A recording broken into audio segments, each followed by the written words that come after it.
So I have made my way through Heretics of Dune, which is the fifth book in the Dune series written by Frank Herbert. He wrote 6 books in total before passing away. And earlier this year, I bought the collection of the Frank Herbert Dune books and was determined to read my way through the entire Duneverse. Just for quick reference, the original Dune book, I thought that was a masterpiece, 10 out of 10. Great read, one of the greatest sci-fi stories of all time. Absolutely.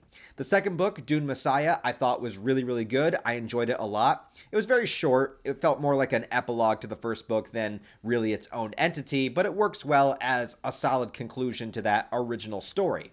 Then moving into Children of Dune, I really enjoyed. I'd say that Children of Dune is my second favorite, which of course does still have Paul Atreides, but focuses primarily on his sister and his 2 children, Leto and Ganima. And I love the entire journey of Leto deciding that he is going to go as full into the golden path as he possibly could, doing what his father could not, for potentially the benefit of mankind in the future, as well as his kind of descent out into the desert and fusing himself with the worms and taking control at the end of the book. That entire book I really, really loved. Also some killer tigers, so who doesn't like that? God Emperor of Dune was one of those books that a lot of people were telling me was their favorite or was at least the best book besides the original. And after reading God Emperor of Dune, I can definitely understand why people feel that way. There's a lot of great things about it, but it didn't hit for me on that same level as I think it did for a lot of other people. It is one of those books that's a little bit more about conversation and philosophy and the ideas of what Leto is doing, as opposed to kind of building up to that point. Now that we're sort of living within the reign of the God Emperor, it's sort of just like, this is what it is, instead of that kind of fear and anxiety and potential of like, are we going to go that entire direction? Are we going to get ourselves to that point? And what does it take to fully commit to being able to do this? Which I think is what the first 3 books kind of were a little bit more about, building up to God Emperor.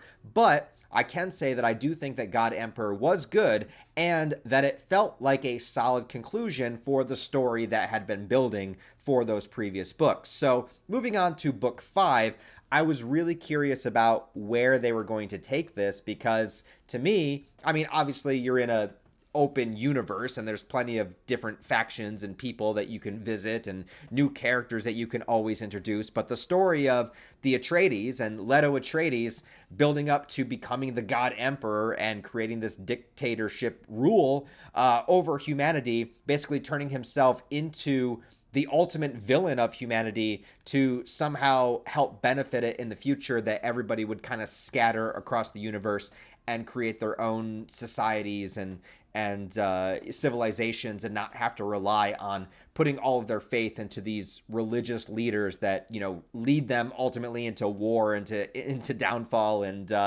all that kind of fun stuff. So yeah, God Emperor of Dune felt like the finale. It felt like an ending, And so now moving into Heretics of Dune, my first concern was as soon as you open the book, you realize it's been another 1,500 years since the last book. And I can understand jumping really far in time with God Emperor because we're still dealing with the same character. We're still dealing with Leto Atreides, and now he has ascended to this, giant worm kaiju man that can live for thousands of years, and that makes enough sense. And it still felt like we were kind of following the same story. This book, other than having Duncan, Idaho in it, which is not the same Duncan, Idaho, there's like 10,000 of them now. But I like this one. I do like the Duncan in this book a lot, though. But it just kind of felt very detached, and I felt very detached trying to get into it. I took a long gap in between reading Children of Dune and God Emperor of Dune, but it wasn't because I had any issues with it. It was literally just because I didn't start the book. I was busy making other videos, and I just wasn't in the zone of trying to read. With Heretics of Dune, I gotta be honest with you guys, I picked this book up and put it down so many times because I just couldn't get into it. I just couldn't feel the same kind of connection with the characters. It felt too detached. It started introducing all of these new characters and all of these new factions, and it felt like a new beginning, which I think is what it is. God Emperor of Dune feels like a finale. This feels like the start of something else, but I don't know if I really felt like I wanted to go into that something else. It felt just, I lacked a connection with it. And there are things in here that I do like, and there are characters in here that I do like, and concepts that I like. But overall, you know, I would pick it up and I would read like a chapter and I'd be like, ugh, like I just didn't feel it. You know, I lost the passion that I had for those first 3 books that I loved. The original Messiah, Children. I loved those first 3 books. It's kind of been slowly teetering off since then. And I think that that's happened to other people as well. You know, I've heard people online say that, only choose to go farther at your discretion. And then, of course, after the Frank Herbert written books, there's all the spin-offs by his son and other people and stuff. So I don't think I will be going any further after the final Frank Herbert book, but this one was a rough one for me. I didn't love it. You know, there's things about it that I'll talk about, but overall, I just had a really hard time getting into it. I didn't care about learning about all the new factions and stuff. I felt like it was kind of a brand new story in this universe, which it is. But because all of the characters that I had, built up and grown to love over the first 4 books were now all gone, I just had a hard time connecting to all the new characters. I'm also curious about what this book was trying to say with its story, because if I understand the first 4 Dune books right, which there's a high probability that I don't, because these books can go over my head a little bit. I really have to sit and think about them. But it seemed like Leto did kind of fulfill what he had planned to do. Like, he had planned this 3,000-year reign of becoming this god emperor that has this stranglehold on humanity. And then upon his death, humanity would finally break free from all of the the years of the Bene Gesserit trying to do all their breeding programs and building up Messiah, and this whole idea that these religious leaders have this hold that can control humanity in these particular ways. And it's like, I guess if I understand it right, which I might not, so please help me understand in the comments, because I probably have this wrong, but it seemed like upon the death of the God Emperor, his whole plan was so that humanity would just kind of go off and do their own thing and not have to worry about being a subject of this ruling entity, whatever it may be. But this book seems to imply, at least I think, that it's showing that history kind of repeats itself, because we're kind of going back. Now, the ending of the book changes this, but I'll get there in a second. But we're kind of going back to Arrakis. We're going back to Dune, that has now basically turned itself back into the desert planet that it once was. Enough time has gone by that all of the environmental changes have kind of reverted, and the worms have returned, and people want the spice again. So it's Dune, the first book. But things are a bit different. There are multiple classes of people that we follow, and on different planets, which was cool. I like when we can see kind of different locations within this universe, rather than just being on Dune, which, again, by the end of this book, I don't think we're coming back to this planet. So, we see the Bene Gesserit are kind of back up to their old ways. And then there is this kind of, I don't know what you would call it. It's like this subclass of the Bene Gesserit. It has a name. Sorry, I'm going to have to look up names because I can't remember this shit. Okay, the Honored Matres. I don't know how you pronounce it. They're sort of like the Bene Gesserit, but they have, they sort of do things in a, how do you want to put this? Much more aggressively sexual way, where it is this kind of group of women that are sort of like the Bene Gesserit, controlling things, but they use what power they have at their disposal, which is their, femme fatale, feminine wiles, this power to control people through sexuality, and also, their breeding programs and stuff like that. So they seem like they are the death by snoo snoo type, this is how they're going to control people. So yeah, basically enslaving and controlling people through their sexuality, that's their greatest superpower, right? And if I understand this right, they want control over the Gola system, the ability to kind of create these, resurrect these people from the past, but of course, they don't usually have their memories. It's sort of just like the hollow husk of the person that it once was.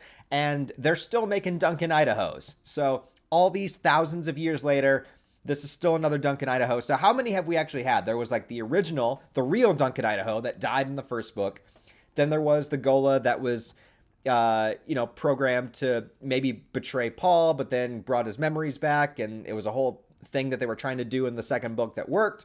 And then that Duncan is still in the third book, so that's still only 2. And in God Emperor of Dune, there's at least 2, because there's the Duncan that dies in the beginning, and then there's the main Duncan of the book. So this Duncan, I guess, is maybe the 4th or 5th, if I missed one. So there's something very special about this particular Duncan Idaho that everybody seems to want in this book, and he has this protector guy named Teg. And Teg was sort of like the standout badass of the book. He is actually a descendant of the Atreides. So like thousands of years later, whatever was left of the Atreides bloodline is still going. And, it kind of like switches the original dynamic where Duncan was sort of the protector, of Paul in the first book, where in this one now Teg, the Atreides, is sort of the protector of Duncan. So it's kind of come full circle all these thousands of years later. So I thought that was an interesting shift and an interesting twist. And later on, please help me understand this if I don't understand this right. But later on, Teg, by means that I still don't understand how it really happened, there's like a device that they put on him in an attempt to harm him, but yet the pain somehow allows him to awaken like the Atreides bloodline memories, like the prescience.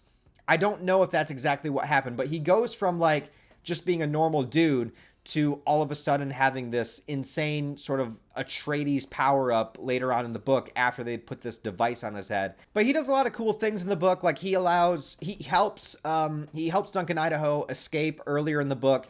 And then after his weird like ascension moment, he kind of just goes and helps and frees everybody, gets everybody aboard the ship, and basically sacrifices himself or allows himself to be, destroyed in order for an attempt to get Duncan and the other survivors kind of off the planet before the planet is essentially wiped out. Yeah, so, but that's like jumping way ahead. But regardless, yeah, he gets everybody off of Dune, or Arrakis, now called Rakis. But he doesn't make it. So R.I.P. Teg. He was the unsung hero of the book. Although not unsung, he was the hero of the book. Even though I think it's supposed to be Duncan. But regardless, yeah. So the Matres, the evil sex cult women, they show up and eradicate the surface of the planet. So like, am I meant to understand? Am I meant to get the idea that Dune is gone? Like, they didn't blow up the planet. They didn't do like the Death Star shit, but like they like wiped out the environment, they basically eradicated it. And so now what they have is Duncan and the Bene Gesserit woman that's with him and the girl that can talk to sandworms. We'll get to her in a second. They escape, I do believe, but they take a worm with them. And the next book is called Chapter House Dune, and there's a planet called Chapter House, which is sort of like this secret hidden planet of the Bene Gesserit, so I understand. And they're going to take the worm there and basically try to create a new Arrakis, right? Which is kind of what they had planned to do earlier. Like I remember earlier in, was it Children of Dune or was it Messiah, where they took a small worm, like the little trout, off of the planet. I thought it was the giant worm, but I guess people corrected me that it was the smaller worm. So weren't they already planning on doing that? It just never worked out before, so now they're planning to do it again. I don't know. That part kind of confused me, as well as the planet being wiped out, because it seems to be like they just destroyed it to the point where like the environment can no longer thrive. Yeah, so there was another character that's introduced early on that I was actually very disappointed by what they did with her, because it set her up as if she was going to be, I mean, and maybe it goes further into it in the next book, I don't know, but it set her up like she was going to be super important. Her name was Shiana, who somehow was able to tap into an ability in order to command the worms. So like a worm is attacking and like destroyed her entire village, and she rode up on the worm and was able to stop it. And later in the book, they have her go out into the desert and she calls a worm towards her and it doesn't attack her. So like, okay, like she's just here and she just has this ability, right?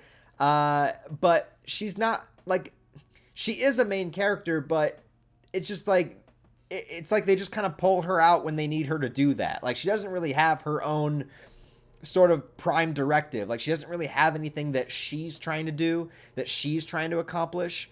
It was a little bit more of just like, hey, you have this really cool ability. We need you. Okay. But they still don't really do anything with that. It just feels like it's, I don't know, just kind of there.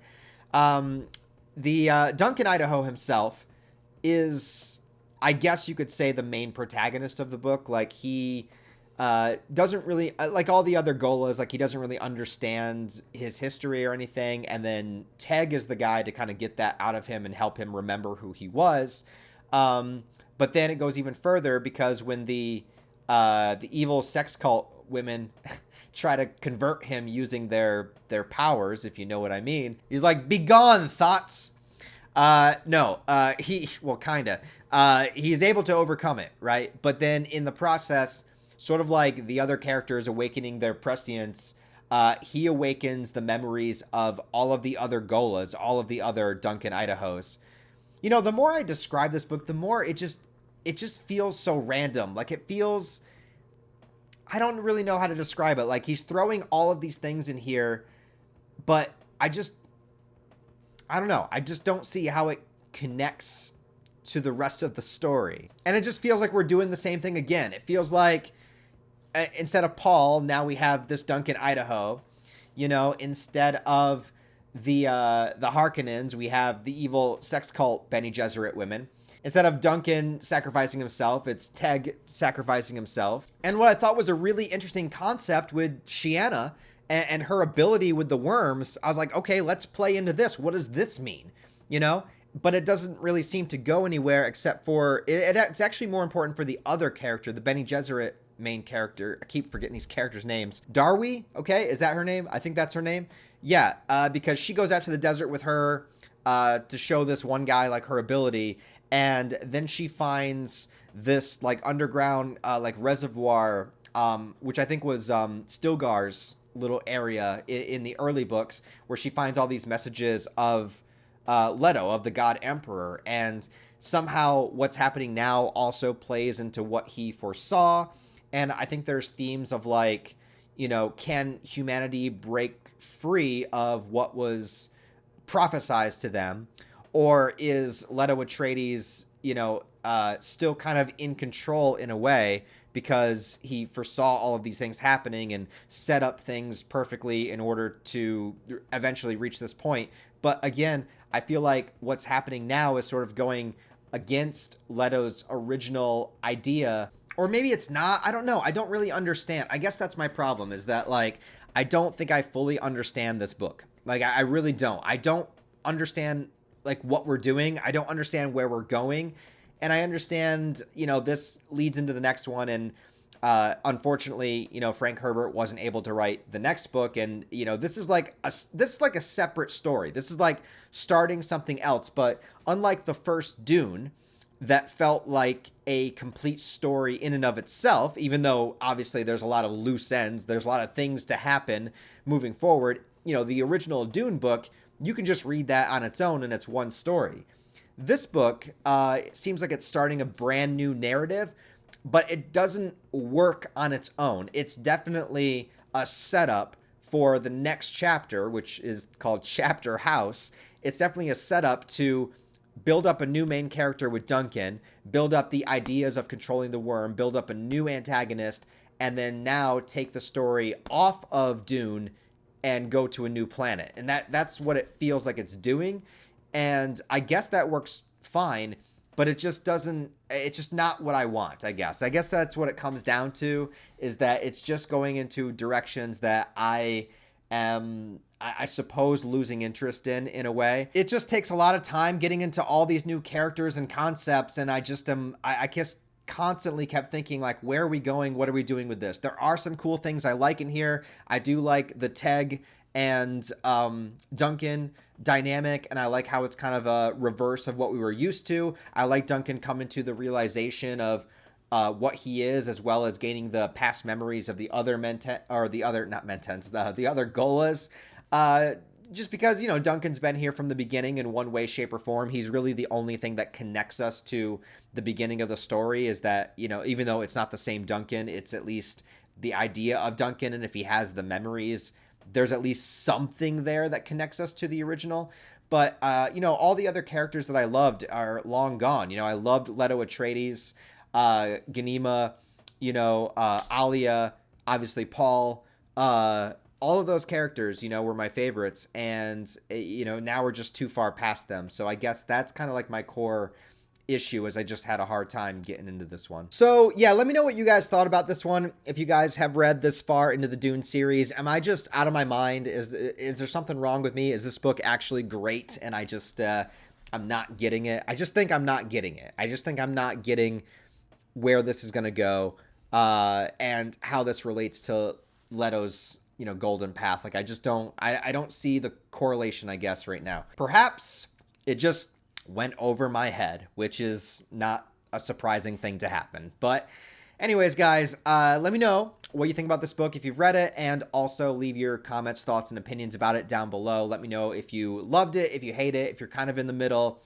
you enjoyed some aspects about it like I did, but it just didn't hit for you, just couldn't connect to it. I do plan to read the final book in the series, well, the final book in the, you know, Frank Herbert written series. And yes, I am aware that he never got to finish this storyline that's going on right now. So Chapter House is going to kind of end abruptly, and then we're not going to have a conclusion to these characters, which makes me kind of hesitant to move forward. But you know what? I'm a completionist. I bought the set, the series, the 6 books, so I got to read all 6. But then after that, I'm going to be shifting over and doing different book reviews for next year. I have a few in mind that I'm going to do, so we'll get to that once we finish Dune. But we got one more. Sorry if this review is a little lackluster. I just had a hard time with this one. So let me know what you guys think down below. Thanks as always for watching. Give the video a thumbs up and a comment. I'll talk to you guys later.